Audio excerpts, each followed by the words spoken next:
முதலமைச்சர் விஜய் தான் பாட்டலுக்கு 10 ரூபான்னு பாட்டு பாடினாங்க. அந்த 10 ரூபாய் இப்போ உங்க பாக்கெட்டுக்கு வருதா? இப்போ ஜெயிச்சு நீங்க ஆட்சிக்கு வந்துட்டீங்க, உங்க ஆட்சியில் அந்த 10 ரூபாய் தொடருது. நீங்க வச்ச குற்றச்சாட்டு முன்னாள் முதலமைச்சர் ஸ்டாலினுக்கு காசு போகுதுன்னு சொன்னீங்க. ஒரு சைடு பாஜகவோட இணக்கமாகவும் இருந்துட்டு இந்த சைடு காங்கிரஸோடையும் ஒரு கூட்டணி உறவை, அது எப்படி சாத்தியம்? திமுக கொண்டு வரும்போது சலசலப்பு இருக்கும், தாவேக ஒன்றும் எந்த சலசலப்பு இருக்காது. அப்போ பாஜக ஆதரிக்குதுன்னு சொல்லிடுவாங்களா? எந்த நடந்தாலும் காங்கிரஸ் கொண்டு வந்தால் பிஜேபி ஆதரவு மாட்டாங்க, பிஜேபி கொண்டு வந்தால் காங்கிரஸ் ஆதரிக்க மாட்டாங்க.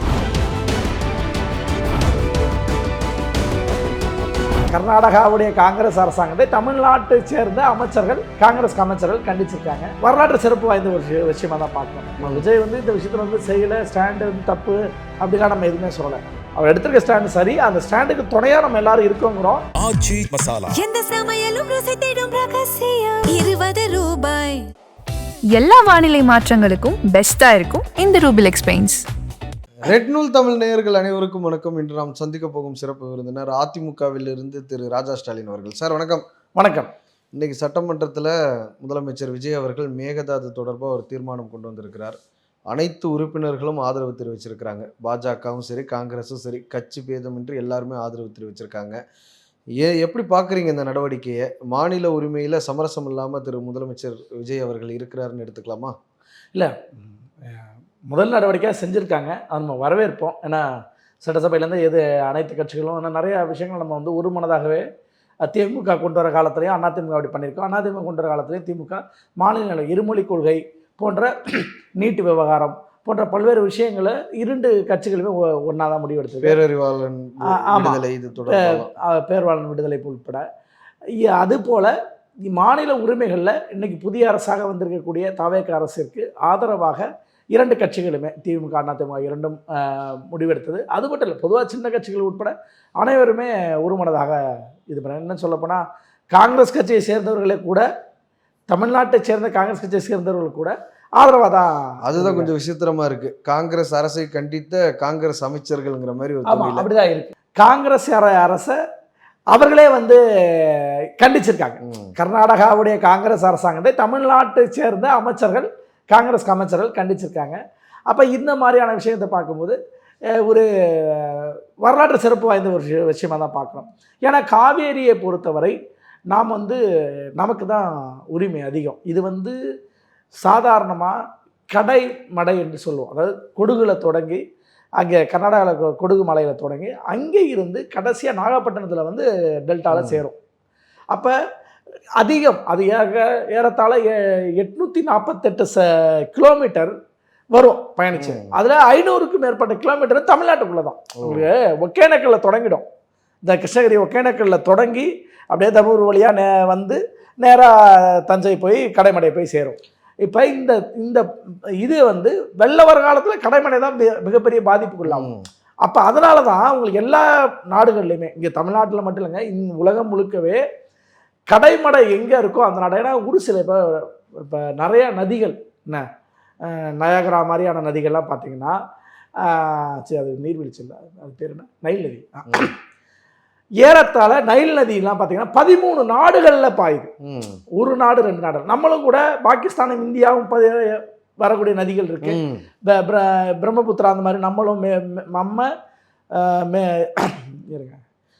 இந்தியா, நேபாளம், சீனா 3 ஷேர் பண்ணிக்கக்கூடிய இடத்துல பிரம்மபுத்திரா நதி கனெக்டிங் பாயிண்டா இருக்கு. என்ன அப்போ நாடுகளை தாண்டி வரும்.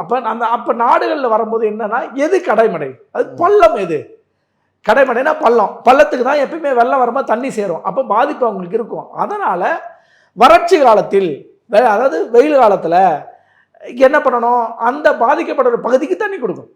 இது உலக நடைமுறை. இது இங்கே இருக்கிற நடைமுறையெல்லாம் கிடையாது. உலகம் முழுக்க இதை ஒரு ஜென்ரல் விதியாக நம்ம கடைபிடிக்கிறோம்.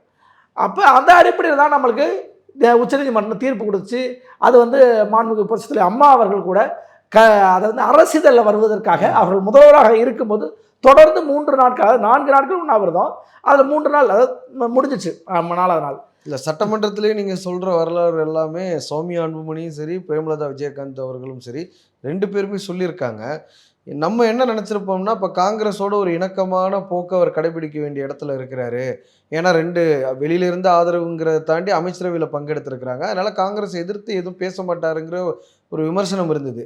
அதையும் மீறி இல்லை, இந்த ஸ்டேட் அட்டானமியா நான் அதில் உறுதியாக இருப்பேன் அப்படிங்கிறத தானே அவர் வெளிப்படுத்தியிருக்கிறாரு. இல்லை அதை நம்ம மறுக்கல. விஜய் வந்து இந்த விஷயத்தில் வந்து செய்யலை, ஸ்டாண்டு வந்து தப்பு அப்படிலாம் நம்ம எதுவுமே சொல்லலை. அவர் எடுத்திருக்க ஸ்டாண்டு சரி, அந்த ஸ்டாண்டுக்கு துணையாக நம்ம எல்லாரும் இருக்கோங்கிறோம். அது என்ன நம்ம இதில் வர்றாரு சொன்னால், ஒரு சில அம்மா கூட உண்ணாவிரதம் இருந்து தான் அந்த அரசியல் வெளியே வர வச்சாங்க. அரசியல்லாம் வந்ததுனால தான் இன்னும் நம்மளுக்கு வாய்ப்பு அதிகம். அதாவது இப்போ இன்னைக்கு கூட சௌமியா அவர்கள் சட்டமன்றத்தில் பேசும்போது என்ன சொல்லுவாங்கன்னா, சட்டப்படி நம்மளுக்கு தான் சாதகமாக உச்சநீதிமன்ற தீர்ப்பு இருக்குன்னு சொல்லியிருப்பாங்க, கோடிட்டு காட்டுவாங்க. அப்போ அதை தான் அந்த தீர்ப்பை வர வச்சது யார்? அதிமுக பங்கு அதில் பெருசு. அதை நம்ம சுட்டி காட்டுறோம். அதே சமயத்தில் இந்த நதிகள் பிரச்சனையில் நாம் வந்து தெளிவான முடிவை தமிழகம் நகர்ந்திருக்கு. இன்னும் தொடர்ச்சியாக இப்படியே நகரணும். ஏன்னாங்க அணை கட்டுறது மட்டும் இல்லைங்க. ஏற்கனவே கபினி அணை கட்டினாங்க, கிருஷ்ணராயர் அணை கட்டினாங்க, வெள்ளக்கார காலத்துலேருந்து ஒன்று ஒன்றா சுதந்திர இந்தியாவுக்கு பிறகு கட்டினாங்க. இப்படி எத்தனையோ கட்டி வந்துச்சு. ஆனால் இப்போ மேகதாதுன்னு கட்டினா இன்னும் நம்மளுக்கு நீர் வரத்து குறைஞ்சிரும் அப்படிங்கிறதான். அதே போல் நிறைய விவசாய சங்கம், இப்போ கேஆர்எஸ் மணின்னு ஒரு மாநில தலைவராக இருக்கக்கூடிய தமிழக தேசிய விவசாயிகள் சங்கம் இருக்குது.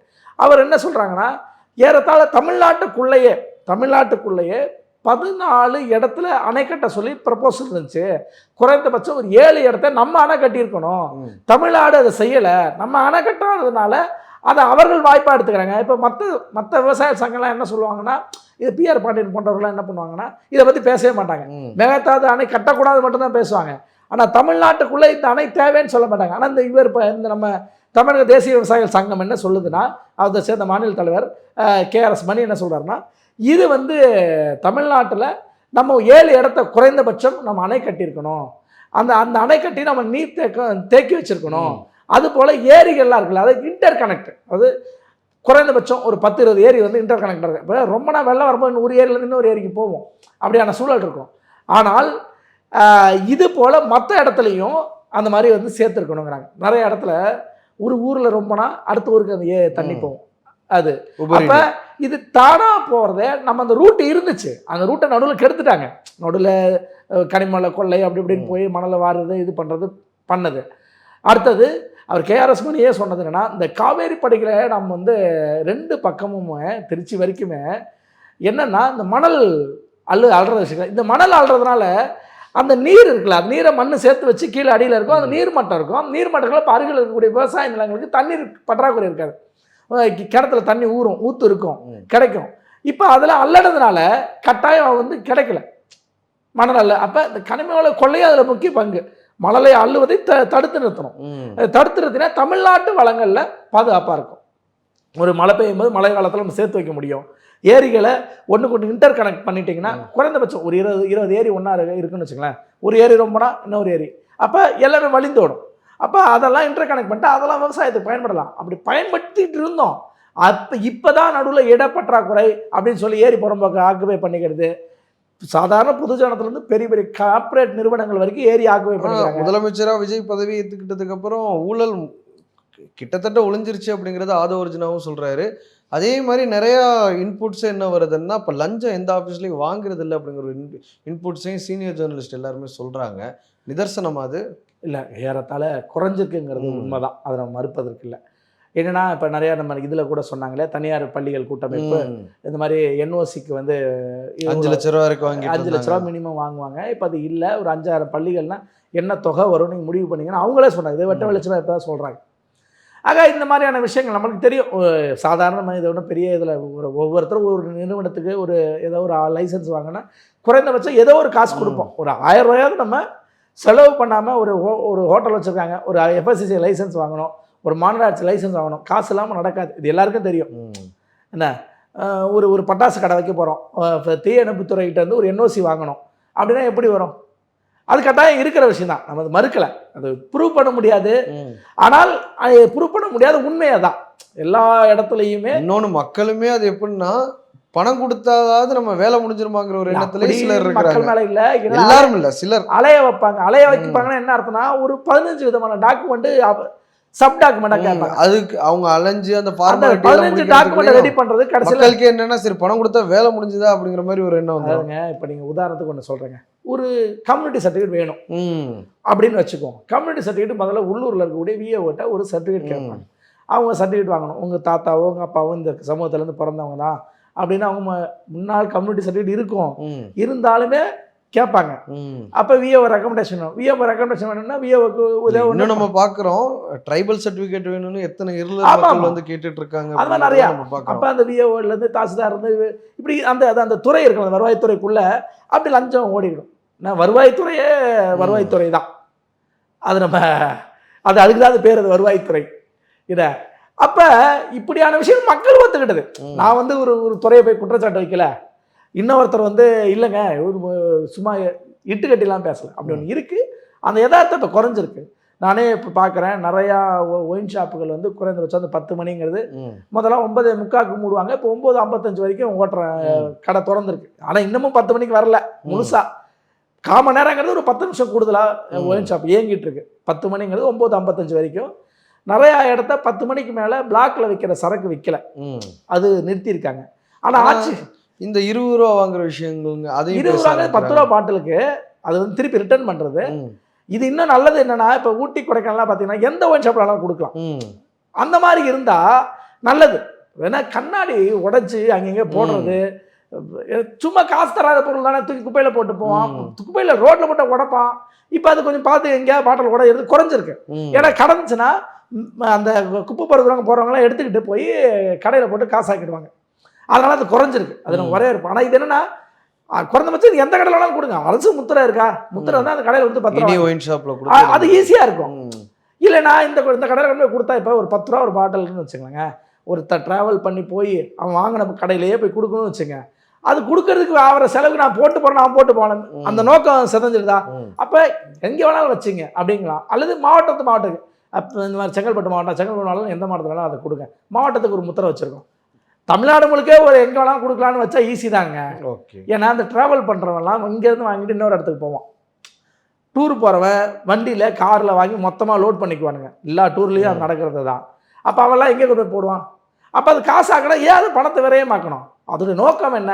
பாட்டில் வீணாகக்கூடாது, அது உடஞ்சி மனிதர்கள் காலையோ விலங்குகள் காலையோ பொத்துறக்கூடாது, சுற்றுச்சூழல் கேடாக மாறிடக்கூடாது. அதான் அதோட நோக்கம். அப்போ அதை நம்ம கொண்டு வரலாம். ஒன்று இன்னொரு 10 ரூபா இருக்குல்ல, கூடுதல் 10 ரூபா, அதுதான் பிரச்சனை. அந்த பிரச்சனையை இவர் பேசாமல் சும்மா இருந்தால் பிரச்சனை இல்லை. இவர் தான் முதலமைச்சர் விஜய் தான் பாட்டிலுக்கு 10 ரூபான்னு பாட்டு பாடினார். அந்த பாட்டிலுக்கு 10 ரூபா பாட்டு பாடி அதில் செந்தில் பாலாஜிக்கு போகுதுன்னு சொன்னார். அடுத்தது அது முதலமைச்சர் ஸ்டாலின் வரைக்கும் போகுதுன்னு சொன்னார். அப்போ செந்தில் பாலாஜிக்கு போச்சுன்னா இப்போ யாருக்கு போகுது? அப்போ முதலமைச்சராக இருந்த ஸ்டாலினுக்கு போகுதுன்னா இப்போ முதலமைச்சராக இருக்கிற உங்களுக்கு வருதா வரலையா? நீங்கள் சொன்ன குற்றச்சாட்டு. இப்போ இந்த 20 ரூபா வாங்குறது நம்ம என்னதான் வியாக்கியானம் சொன்னாலுமே அதுக்கு பதில் சொல்ல வேண்டிய கட்டாயத்தில் அரசு எப்பொழுதுமே இருக்குதானே செய்யணும். நான் எது மறுப்பதற்கு இல்லை. நான் என்ன சொன்னேன், பாட்டிலுக்கு 10 ரூபா நீங்கள் தான் சொன்னீங்க எலெக்ஷனுக்கு முன்னாடி. இப்போ ஜெயிச்சு நீங்கள் ஆட்சிக்கு வந்துட்டீங்க. உங்கள் ஆட்சியில் அந்த 10 ரூபா தொடருது. நீங்கள் வச்ச குற்றச்சாட்டு முன்னாள் முதலமைச்சர் ஸ்டாலினுக்கு காசு போகுதுன்னு சொன்னீங்க. அப்போ அதே கணக்கில் பார்த்தா நீங்கள் சொன்ன வார்த்தையிலேருந்து பார்த்தா உங்களுக்கு அப்போ வரணும்ல. அந்த 10 ரூபா இப்போ உங்கள் பாக்கெட்டுக்கு வருதா? லீக்கேஜஸ் அப்போ இன்னமும் இருந்துட்டு தான் இருக்குல்ல. இன்னைக்கு சொல்கிறேன், எல்லா கடைகளையும் அங்கங்கே பேசுகிற பொருளாகவும் தகராறுன்னு ஆகிட்டு இருக்கு. அதுவும் அந்த 20 ரூபாங்கிறது வந்து குவார்ட்டருக்கு 20 ரூபா. ஆமா, பாட்டிலா வாங்கிட்டீங்க. அந்த பாட்டிலுக்கு 10 ரூபாய் கணக்கெல்லாம் கிடையாதுங்க. ஃபுல் பாட்டிலாம் 40 ரூபா, பீரா தான் 40 ரூபா தான். எது வாங்கினாலுமே மொத்தமாக வாங்கினீங்கன்னா ஒரு கேஸ் வாங்கிட்டு போறீங்கன்னு வச்சுக்கோங்க, 12 பாட்டில் 9 பாட்டில் அது இருக்குன்னு வச்சுக்கோ ஒரு கேஸில்.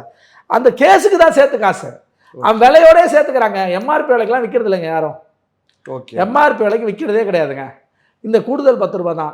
இந்த 10 ரூபாய் கொடுக்குற காசு இருக்குல்ல, அதுக்கு தனி ஸ்டிக்கரை ஒட்டிக்கிறாங்க. அந்த ஸ்டிக்கரே இல்லாத ஒரு 10 ரூபாய் வாங்கிக்கிறாங்க. ஆக இது மொத்தமாகவே ஊழல் மயமாக மாறுது. அப்போ அவங்க சொன்ன கணக்கு தானே, ஒரு பாட்டிலுக்கு 10 ரூபானா இது 14,000 கோடி ஒரு வருடத்துக்கு. அதாவது 5 ஆண்டுகளில் ஊழல் நடந்தால் அதிமுக எடப்பாடியார் ஏற்கனவே போன முறை மிகப்பெரிய குற்றச்சாட்டு சார். கணக்கு புள்ளி விவரமாக சொன்னார். இத்தனை ஒயின் ஷாப்பில் இது இவ்வளோ வித்துச்சுன்னா 14,000 கோடி ஊழல் அப்படின்னாரு. ஒரு துறையில் வெறும் 10 ரூபாய் வாங்குவதன் மூலம் அதில் மட்டும் ஒரு 10 ரூபா வாங்குறதன் மூலம். அப்போ மற்றதெல்லாம் அடுத்தது ஆக இப்படி ஒவ்வொரு துறையும் இருக்குது அப்படின்னு சொல்லி கேட்டார். சரிங்க, சிறப்பாக ஆட்சி செய்கிறான்னு நம்ம சொன்னோம்னா இந்த நதி நீர் விஷயங்களை செய்கிறாங்க. அதே மாதிரி ஜாதி வாரி கணக்கெடுப்பு கொண்டு வராங்க. அது மிகப்பெரிய இல்லை, அதை கொண்டு வரேன்னு சொல்கிறதுலையும் நிறைய மூத்த பத்திரிகையாளர்கள் அதுக்கப்புறம் ஃபேக்ட் செக் பண்ணி சொல்கிறாங்க. ஒன்றிய அரசு அந்த இப்போ நம்ம சர்வே எடுக்கிறது தான் நம்ம சொல்லியிருக்கிறோம், அவங்க கேஷ் சென்சஸ் எடுத்ததுக்கப்புறம் நம்ம சர்வே எடுப்போங்கிறது தான் அதோட விளக்கம் அப்படிங்கிறது தான் சொல்லியிருக்காங்க. எடுத்தோடனே நம்ம இப்போ சர்வே பண்ண போகிறோம் அப்படிங்கிற மாதிரி அவங்க சொல்லலைன்னு தான் அவங்க சொல்கிறாங்க. இல்லை, அவர் நிறைய விஷயங்கள் இது மட்டும் இல்லை, நிறைய விஷயங்கள் ஒரு கிளாரிட்டி இல்லாமல், ஏன்னா அதில் சொன்னது வந்து தப்பாக புரிந்து கொள்ளக்கூடாது மக்கள். இப்போ கேஷ் சர்வே நடத்துகிறதா அவர் சொல்லலை, சென்சஸ் நடத்தட்டும் அதுக்கப்புறம் நான் சர்வே எடுக்கிறேன், அதை ஒட்டி நான் சர்வே எடுக்கிறேங்கிற மாதிரி தான் அந்த பொருள்பட இருக்குது. சர்வே எடுக்கிற வேலையே ஒரு 2 வருஷம் ஆக்கிடுவாங்க, அது எடுக்கிறது ஒரு 2 வருஷம் ஆக்கிடுவாங்க, எடுத்து அந்த ரிசல்ட் வந்து அதை இம்ப்ளிமெண்ட் பண்றதுக்கு அடுத்த ஆட்சி வந்துடும், ரிசர்வேஷன் சேஞ்சஸ் இதெல்லாம் கொண்டு அடுத்த ஆட்சி வந்துடும். இது வந்து மக்களுக்கு பயனடை. இப்போ ஒன்றும் இல்லைங்க, 10.5% இடஒதுக்கீடு வன்னியருக்கு கொடுத்தாங்க 2021 ஆட்சி முடியும் தருவாயில் எடப்பாடி ஆட்சி காலத்தில் கொடுத்தாங்க. கொடுத்தது நல்ல விஷயம் தான், நல்ல நோக்கம் தான். ஆனால் பிற சமூகங்கள் பாதிக்காம இருக்கிற மாதிரி கொடுக்கணும். இது மிக முக்கியமான பிரச்சனை. அதுலேயுமே வந்து கோர்ட் என்ன கேள்வி கேட்டுச்சு அப்படின்னா, இதில் இருக்கக்கூடிய இவ்வளோ ஷெட்யூல் இருக்குது இந்த எம்பிசியில் வரக்கூடியதில், அது எல்லாத்த விட வன்னியர் சமுதாயம் வந்து வல்னரபுளாக இருக்குன்னு நீங்கள் ப்ரூவ் பண்ணால் அந்த ரிசர்வேஷனை நாங்கள் ஏற்றுக்கிறோம் அப்படிங்கிற மாதிரி தானே அதில் சொல்லியிருந்தாங்க. சரத்தை தானே? இல்லை அது ப்ரூவ் பண்ணணும் அப்படின்னா அதுக்கு கேஷ் சென்சஸ் எடுத்துருக்கலாம். அது கிளாரிட்டியாக அவங்களும் சொல்லலை, இவங்களும் சொல்லலை. ஆக்சுவலாக 15% வரைக்குமே கலைஞர் காலத்திலேயே கொடுக்குறேன்னு சொன்னது தான் உள்ள. அதாவது இடைத்தேர்தலில் மு.க. ஸ்டாலின் அவர்கள் முரசொலியில் விக்கிரவாண்டி இடைத்தேர்தலில் நான் திமுக 15% கொடுக்குன்னு சொன்னது தான். ஆக கொடுத்த 10.5 கம்மி தான் என்ன.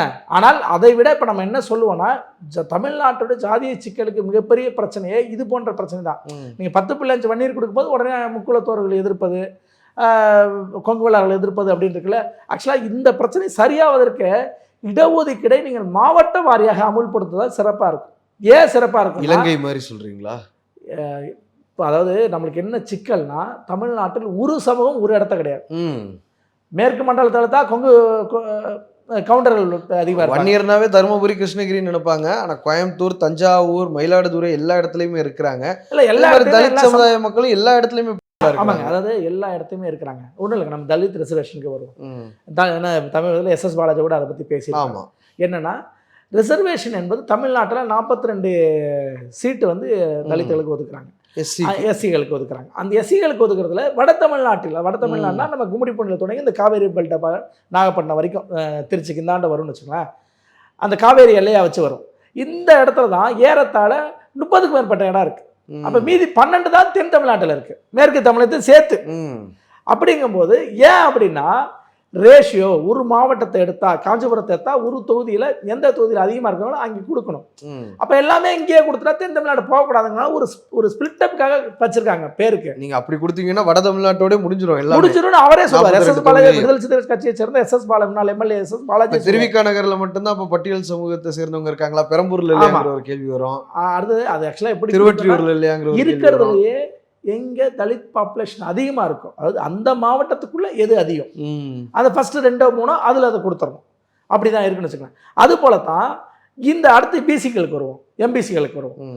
என்னென்னா, தமிழ்நாட்டில் வன்னியர் மட்டும் த்ரூஅவுட் தமிழ்நாடு கிடையாதுங்க, கொங்குவலார் கவுண்டர்கள் த்ரூஅவுட் தமிழ்நாடு கிடையாது, முக்குளத்தர் த்ரூஅவுட் தமிழ்நாடு கிடையாது, எல்லா இடத்துலையும் இருக்காங்க. டென்சிட்டி எங்கே இருக்கிறாங்க அடர்த்தியாக அப்படின்னு. அப்போ நீங்கள் 10% போய் மதுரையிலையும் திண்டுக்கல்லையும் வன்னியர்கள் கொடுத்தீங்கன்னா சமூக அநீதி தான். ஏன்னா அங்கே 10% பாப்புலேஷனே இல்லை. அங்கே நிரந்தரமாக தங்கி வசிக்கிறவர்கள் பார்த்தா 1% இருக்கலாம், 2% இருக்கலாம். அதே மாதிரி நாடார்கள் பெல்ட்டாக இருக்க தூத்துக்குடியிலையோ கன்னியாகுமரியிலோ போய் வன்னியர்களுக்கு நீங்கள் 10% கொடுத்தீங்கன்னா அங்கே இப்போ தேவைப்படாது. ஆனால் கடலூரில் அவர்களுக்கு 10% என்பது சமூக அநீதி. கடலூரில் 30% 40% இருப்பாங்க. கடலூர், விழுப்புரம், உதாரணத்துக்கு சொல்கிறேன். இப்போ தருமபுரி எடுத்தீங்கன்னா தருமபுரியில் 50% கிட்ட அவங்க தான் இருக்கிறாங்க, அரியலூரில் இருக்காங்க. அப்போ மாவட்ட வாரியாக வரும்போது அந்தந்த மாவட்டத்தில் அதிகமான மக்கள் தொகையில் அவங்க இருக்கிறதுனால அவங்களுக்கு முன்னுரிமை கொடுக்கலாம். அதுபோல் இப்போ கோயம்புத்தூர் போனீங்கன்னா கொங்குவலார்கள் அதிகமாக, கொங்குவலார்களுக்கு அங்கே என்ன சதவீதமோ உதாரணத்துக்கு ஒரு 40% அங்கே அவங்களுக்கு கொடுக்கலாம். இப்போ நீங்கள் கன்னியாகுமரி போனீங்கன்னா நாடார்கள் அங்கே அதிகம்னா நாடார்களுக்கு 40% கொடுக்கலாம். அப்போ இந்த இடஒதுக்கீடை நாம் அமுல்படுத்துவதற்கு எப்படி இந்தியாவில் வந்து தமிழ் மாநிலத்துக்கு ஒரு இடஒதுக்கீடு நம்ம கொண்டு வரணும். அது ஏன்னா இது ஒரு தப்பான விஷயம்லாம் கிடையாதுங்க, இது நடக்கவே முடியாத விஷயம்லாம் இல்லை, சாத்தியப்படாத விஷயமும் கிடையாது. நம்ம மாவட்ட வேலைவாய்ப்பு அலுவலகத்தின் மூலம் தானே மாவட்ட வேலைவாய்ப்பை ஃபில் பண்ணுறோம். எம்ப்ளாய்மெண்ட் அண்ட் ட்ரைனிங் மூலம் மாவட்ட கலெக்டர் ஆஃபீஸ் ஒன்று இருக்குல்ல, மாவட்டத்தில் ஒரு அட்மினிஸ்ட்ரேஷன் இருக்கு. அப்போ அந்த மாவட்டத்துக்குள்ளே இருக்கிற வேக்கண்ட்டை அந்த மாவட்டத்தினுடைய மக்களுக்கு ஏன் கொடுக்கக்கூடாது? இதை முக்கியமான தமிழ்நாடு இது வந்து ஒரு லாங் டிபேட் சார். இல்ல சொல்றது வந்து ஒரு லாங் டிபேட் கட்டாயம். ஆனா இதை இன்னும் இப்போ இன்னைக்கு இது பேசு பொருளாக நம்ம மாத்திரம்னு வச்சுக்கலாம், இது பேசுறோம்னு வச்சுக்கலாம், குறைந்தபட்சம் 10 ஆண்டுகளுக்கு பிறகு இது முக்கியமான பேசு பொருளாக மாறும். ஏன்னா தமிழ்நாட்டுடைய ஜாதிய சிக்கல் சரியாகணும்னா நீங்கள் ஏன்னா நான் உதாரணத்துக்கு சொல்றேங்க, இங்க தேனி மாவட்டம் பெரியகுளத்தில் மட்டும் சாலையன்னு ஒரு சமூகம் இருப்பாங்க. மொத்த பாப்புலேஷன் தமிழ்நாட்டுடைய அவங்க மொத்த பாப்புலேஷன் 10,000 பேர் தான். அந்த 10,000 பேருக்கு இடஒதுக்கீடு எப்படி கொடுப்பீங்க? நீங்கள் ஓவரால் பர்சன்டேஜில் அந்த சமூகத்துக்கு பாயிண்ட் வச்சு நீங்கள் கொடுத்தாலும் தப்பு தான், பத்தாது. அதே பெரியகுளம் பகுதியில் அவங்க அதிகமாக இருக்கிறனால அங்கே இருக்க பள்ளி கல்லூரிகள் அந்த மாவட்டத்துக்குள்ளே தேனிக்குள்ளே பர்சன்டேஜ் வரும். அப்போ அந்த பர்சன்டேஜ் அடிப்படையில் அவங்களுக்கு நீங்கள் 3% 4% கொடுக்கும்போது அவங்க அதை பயனடைவாங்க. ஏன்னா தமிழ்நாட்டு அந்த மாதிரி விசித்திரமாக நிறையா இருக்குது. ஓகே, ஏறத்தாழ ஒரு 100க்கு மேற்பட்ட சாதிகள், ஒரு 50,000 1,00,000 பாப்புலேஷன் கொண்ட இப்போ நாட்டுக்கோட்டை செட்டியார் எவ்வளோங்க இருப்பாங்க? செட்டியாரில் பல சமூகம் இருக்குது, ஒரு 18 வகையான பட்டம் இருக்குங்க. இப்போ ஒவ்வொரு செட்டியார்னு எடுத்துங்க, செட்டியார் எவ்வளோ எத்தனை லட்சம் வருவாங்க? 10 லட்சத்தை கூட தாண்ட மாட்டாங்க. இப்போ நீங்கள் அப்போ அவர்களுக்கு எப்படி இடஒதுக்கீடு கொடுப்பீங்க? Okay sir. சார் இடஒதுக்கீடு என்பது அனைவருக்கும் சமமாக வரணும் அப்படிங்கிற பாயிண்ட்ல தான் நம்ம அதை கொண்டு போகிறோம். அப்படி இருக்கு அணுகணும் ஒவ்வொரு அரசும். அது அதிமுக இருந்தாலும் அப்படி தான் அணுகணும், திமுக இருந்தாலும் அப்படி தான் அணுகணும், தவேக அணுகணும், பாஜக வந்தாலும் அணுகணும், எல்லாருமே இப்படி தான் அணுகணும். அணுகுனா இந்த ஜாதிய சிக்கல் இருக்காது. இல்லைன்னா இவங்களை காட்டி அவங்களை காட்டி இவங்களும் இந்த மக்கள் பாதிக்கப்படுவாங்கிறதுக்காக தான் நம்ம சொல்கிறோம். Okay sir. Mekedatu case survey இதை பற்றி பேசிட்டோம். இந்த மத்திய மாநில அரசுகளோட இணக்கம் அப்படிங்கிறது பல காலமாக ஒரு கேள்விக்குறியாகவே இருந்துகிட்டு இருக்குது. ஒரு மோதல் போக்கு தான் எப்போவுமே இருக்கும். 2017க்கு அப்புறம் அது இல்லை, 21 வரைக்கும் இணக்கமாக இருந்தோன்னு அதிமுக தரப்புலேருந்து நீங்கள் சொல்லிட்டு வர்றீங்க. அன்றைய முதலமைச்சர் எடப்பாடி பழனிசாமி அவர்கள் சொல்லிட்டு வருவார். நேற்று ஆளுநர் அவர்கள் கடந்த 4 வருஷமாக வந்து முதலமைச்சரோ இல்லை தமிழ்நாடு அரசோ தயாரித்து கொடுக்குற எந்த உரையுமே அவர் வாசித்தது கிடையாது. ஓனாக ஒரு உரையை வாசிப்பார் அப்படிங்கிற ஒரு குற்றச்சாட்டு மோதல் போக்கு எப்போவுமே இருக்கும். நேற்று அர்லேக்கர் அந்த மரபை கடைப்பிடிச்சிருக்கிறார். இந்த விஷயங்களை நீங்கள் எப்படி பார்க்குறீங்க?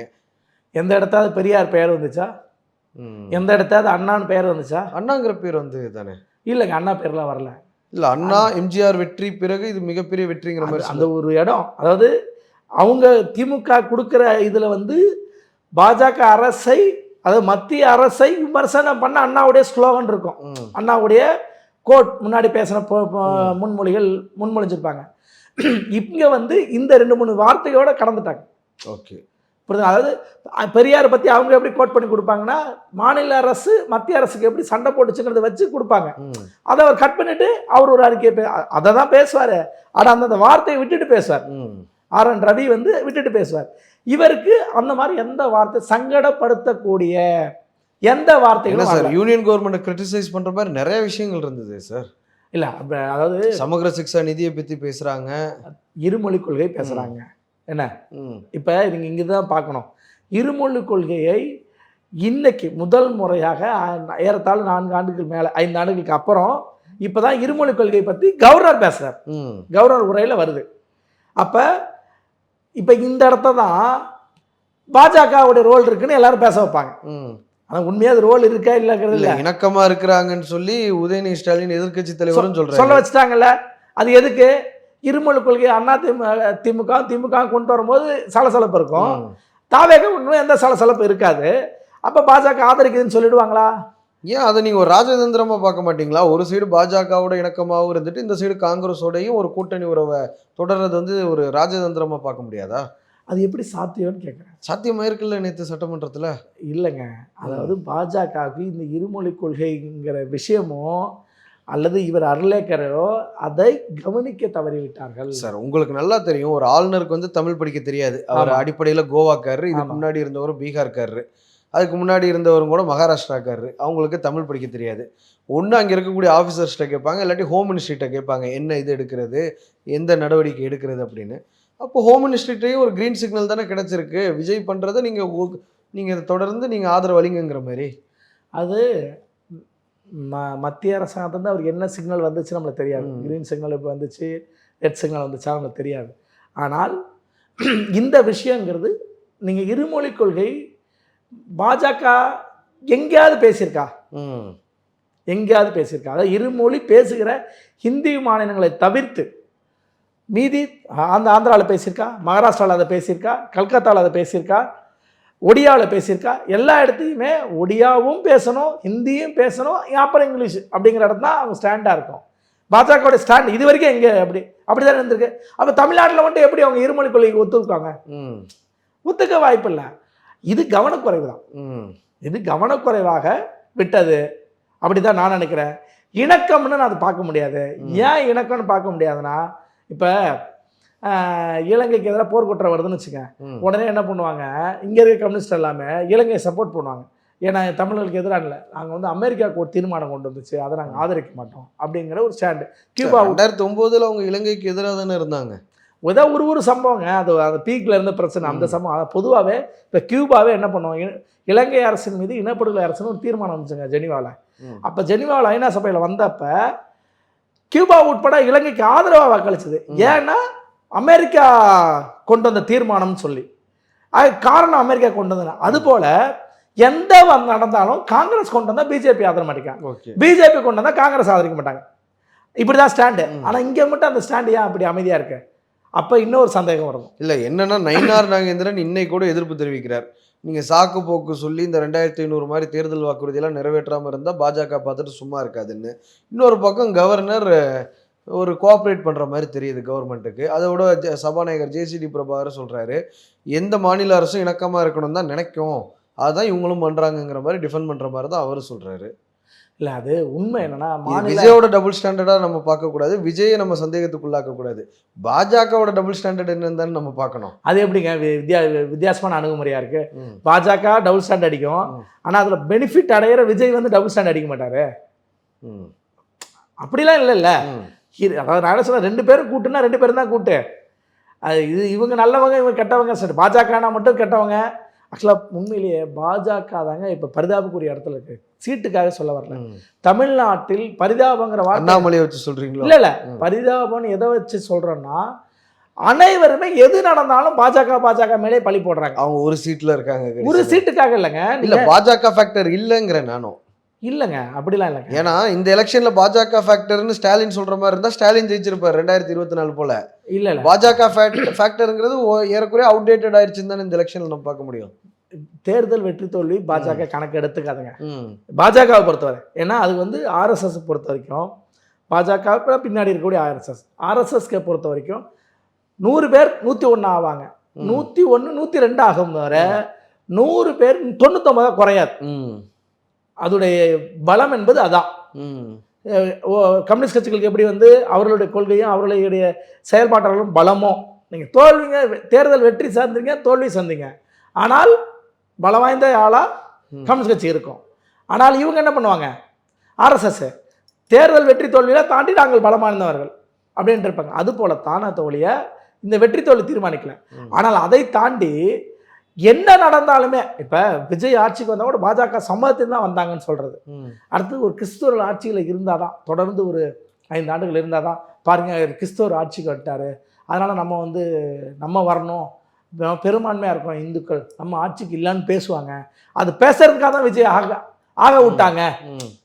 அவர்களை கையை மீறி நடந்ததுங்க அது. ஆனால் அதையுமே பாஜக செய்யறதா இங்கே ஒரு திரிவு நடக்கும்.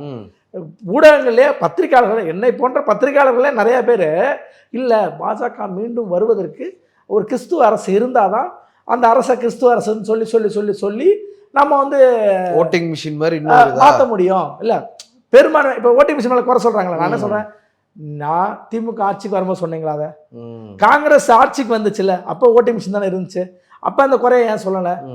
நான் என்ன சொல்றேன், கொரோனா முன்ன குறைன்னு சொல்லுங்க. ஓட்டிங் மிஷின்ல குறைங்கிறது வந்து காங்கிரஸ் மட்டும் தான் தொடர்ந்து சொல்லுது, வேற யாரும் சொல்ற மாதிரி எனக்கு தெரியல. ஒவ்வொரு கட்சியும் தோக்கும் போது சொல்லுது.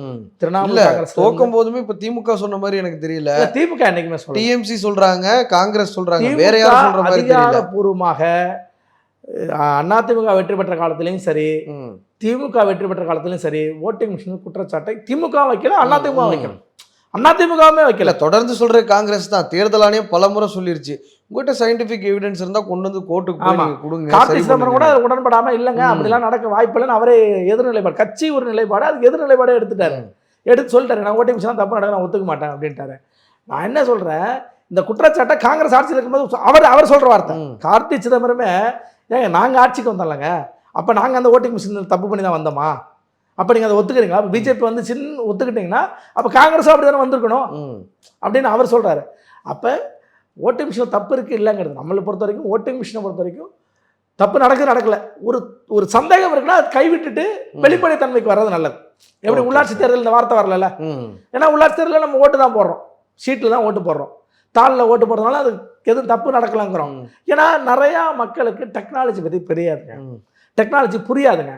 டெக்னாலஜி புரியாமல் இருக்கும்போது ஏன் அவர்களை வந்து நீங்கள் சந்தேகத்துக்கு உட்படுத்த வைக்கிறீங்க? இப்போ விஜய் வெற்றி பெற்றாருங்க, விஜயுடைய வெற்றியை கொண்டாடணும்ல மக்கள்.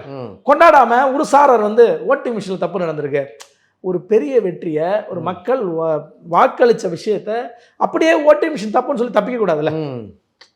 அப்ப இதை மக்கள் நம்பணும்னா இது தாளில் நடந்திருந்தா என்ன, வாக்குச்சீட்டு முறையில் நடந்திருந்தா நல்லா இருந்திருக்குமே. அப்ப இந்த வெற்றி வந்து யாரும் சந்தேகத்தை ஊகிக்க மாட்டாங்களே. குறை சொல்றோம், அன்னைக்கு குறை சொல்றோம், பெட்டி மாத்திட்டாமா, அதெல்லாம் அது மைனாரிட்டி கருத்து. மைனாரிட்டி கூட கிடையாது, மைக்ரோ மைனாரிட்டி, அது அவங்களுடைய கருத்து. ஆனால் அதை தாண்டி ஒரு விஷயம் சந்தேகத்துக்கு உட்படாமல் இருக்கணும்னா அது வெளிப்படைத்தன்மைக்குள்ளே வந்துடணும். இதுதான் வந்து பெரிய நாடுகள், மேலை நாடுகள், அமெரிக்கா உட்பட வருது. ரொம்ப நன்றி சார், இவ்வளவு நேரங்களுக்காக நேரம் தந்து நேர்காணல் அளித்ததற்கு மிக்க நன்றிங்க. ஆச்சி மசாலா, எந்த சமையலும் ருசி தேடும் ரகசியம் 20 ரூபாய். எல்லா வானிலை மாற்றங்களுக்கும் பெஸ்டா இருக்கும் இந்த ரூபிலெக்ஸ் பெயிண்ட்ஸ்.